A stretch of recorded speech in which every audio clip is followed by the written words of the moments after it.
আসসালামু আলাইকুম প্রিয় দর্শক, সবাই কেমন আছেন? সবাইকে জানাই আন্তরিক শুভেচ্ছা ও অভিনন্দন। আজকে সেই ঐতিহ্যবাহী ভাদালিয়া বটগাছের কাছে চলে আসছি, যেটা আমাদের ছোটবেলার একটা অন্যরকম সাথী ছিল। আমরা যখন ছোট ছিলাম আমাদের এখানে ঈদগাহ মাঠ ছিল, এবং এই বটগাছ আমরা তো জানি বটবৃক্ষ পিতামাতার সাথে তুলনা করা হয়।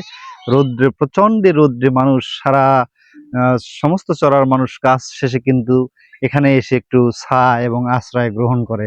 এই যে আমাদের বটবৃক্ষ আর কি, বেনিয়ান ট্রি, আমরা এই বট বৃক্ষের যে ছায় এবং অন্যান্য দিক থেকে যে সুবিধা পেয়ে থাকি সেটা বলার অপেক্ষা রাখে না।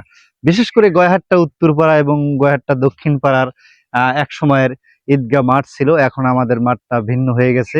কিন্তু এই স্মৃতিময় জায়গা এবং স্মৃতিময় দৃশ্যটা দেখে মনে পড়ে গেল সেই ছোটবেলার কথা।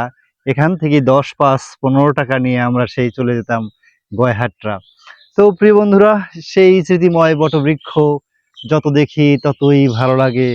ভুলিতে চাইলেও স্মৃতির পাতায় বারে বারে ফিরে আসে সেই হারানো দিন, পুরনো দিনের ঐতিহ্যবাহী কত স্মৃতি, কত মধুর স্মৃতি এই বটবৃক্ষের তলায় বসে আমরা সময় পার করেছি।